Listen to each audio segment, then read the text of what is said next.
the pain and price of being wishy-washy and indecisive. Hey guys, Coach Jason here. Today's topic is brought to you by all the guys out there who are struggling to make decisions and lead in a relationship. I want to dial in and paint a picture for you of what it feels like to be with a man so you can kind of see what it's like from a woman's perspective. A man who cannot lead, who is wishy-washy, who's indecisive. Because one of the most important masculine traits is being decisive. And when you're not, ultimately, it will turn a woman off and is a big reason why women get frustrated, irritated, and eventually vacate that relationship. So, to make this very simple for all of you, I want you to, so you guys can understand why a woman would leave a man who's indecisive and can't make decisions or who is wishy-washy. All of you, I'm sure, have had a friend, a guy friend, who is that guy who can never make up his mind, right? Maybe you guys are all getting together and you're trying to figure out what to eat or what to do. And there's that one guy in the group who's always saying, well, I kind of feel like this, but we could do this thing. Yeah, but we did that last week, so I don't know, we should try something new. But, I'm just kind of used to my old ways of doing stuff and I don't really want to go somewhere I don't know the food. You guys have friends like this, right? Or at least you've had a friend at some point in your life who does this to you.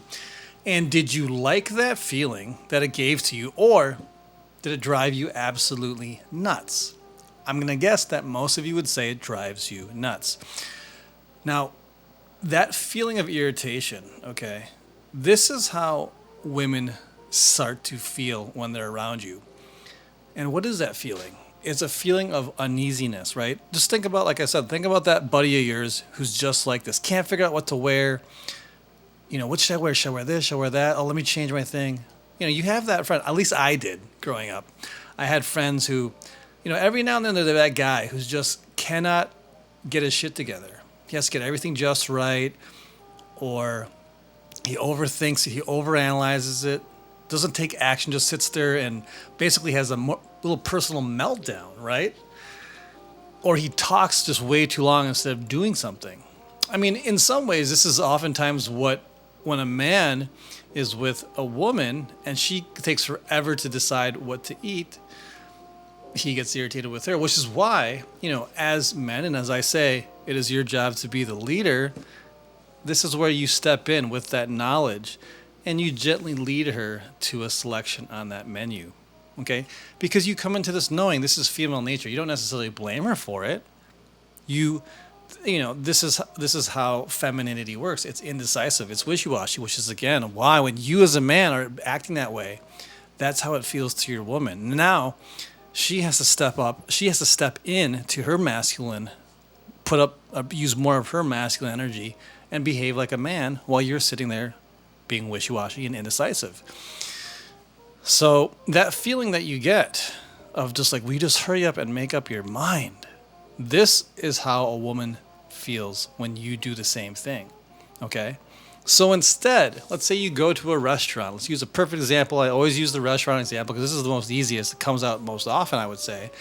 And you're at a cocktail bar. Maybe it's a first date. And, let's say the menu's sitting here. There's 10 different house cocktails. There's special concoctions. And you're sitting there. You've never been to the place before, maybe. Or maybe you haven't had all of the cocktails before, so you really don't know what is what. Now, guys who are indecisive, oftentimes it comes out. That feeling of anxiety, they relieve it through their words. And they'll say to the girl, well, this one looks pretty good, but I don't know. This one looks pretty good too, but, maybe I'll just get this one, right? You're trying to alleviate that sense of anxiety, and subconsciously you're trying to get her to suggest something so you can fall in line with what she says, because you hope that if I agree with her, if I go with what she wants, she's going to like me that much more. Okay? You're afraid to take a stand on something and make a decision because of that little fear of potential friction, that fear of potential rejection from her. It's crazy how this stuff works, but it does work on a subconscious level. This is especially for the guys, like I said, for you today who cannot make up your mind, or these little things like that are daunting. It brings you anxiety and stress, okay? So instead, this is what a guy who is wishy-washy does. He'll do that type of thing. But a guy who is comfortable making a decision, who, hey, take it or leave it.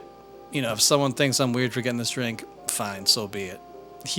What I often do, okay, what really, really works well is like if you're looking at the menu and she's like, well, what are you getting? Because girls 100 times out of 10 will ask you, well, what are you getting? Because why? This is feminine behavior. They want to get something. They want to know what you're doing because maybe they'll do that too. They don't want to be the ones going out on a limb to try some weird random drink, right? But here's the fun thing. If something like that happens to me, I usually say, I like to play around. You know, the scoundrel mode. I'll be like, I'm not telling you. You're not copying what I'm getting. I'm getting my drink and you get your drink. I don't want you copying me. That's just how I roll it, okay? I have fun, I tease her, I play with her like that, okay? And that way, I, keep it fun, keep it a mystery, okay? And then kind of keep her a little bit anxious to say, oh, okay, now she's got to make up her own mind. And so it's like, it makes it a little more exciting, that thrill, right? We talk about, the thrill of a bad boy. This doesn't mean you have to be a bad boy, but even in little things like this, you can bring about some funness to that date, okay? So, now, again, you may in your mind not know what the hell to order, but you're just going to make up your mind. You look at the menu and you own it with confidence. Let's say there's some, random martini of some sort, and you're like, okay, I've never had that before, but I'm just going to go with it. Now, that's what you're thinking inside. But on the external, when she asks you, you're like, I ain't telling you. No, I know what I'm getting for sure.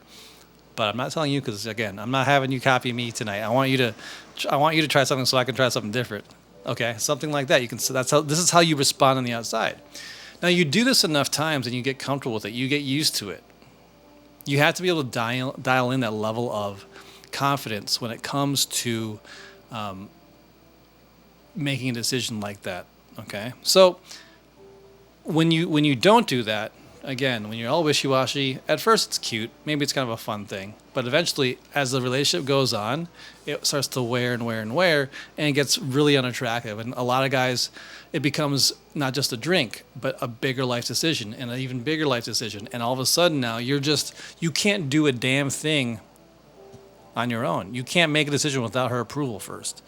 And that is where guys go wrong. And they'll say, when the girl finally leaves them, they're like, "What? I don't understand. What did I do wrong? I was so good to her. I loved her, and I did everything for her." Yeah, and you probably did. We're a nice guy. But these things really turn a woman off. They put her in a very uncomfortable position. And she put up with it for many months. And maybe she didn't know how to articulate it. Maybe she did tell you, hey, you got to kind of make up your own mind on some of this stuff. Maybe she did say that, but you ignored it. You didn't understand what she was saying. Well, I've seen this time and time again, which is why I decided to do a video on this topic, because I see this so often that obviously a lot of you are struggling with it. So if you are struggling with this, let me know in the comments below. I'd be curious to know if this happened to you. Did you get dumped because of indecisiveness? What do you struggle when it comes to making decisions? Drop me a comment down below. If you want to work one-on-one with me, private coaching, you can book a free consult with me to see if it would even be a good fit. We have a call, you and I one-on-one. I ask you some questions, see what you're getting stuck, see what's been holding you back all this time. And if it seems like a good fit, I'll walk you through my program. So yeah, there's a link down below. You can book that call with me, and I will talk to you then, all right? All right, guys, that will do it for this video. I'll see you in the next one.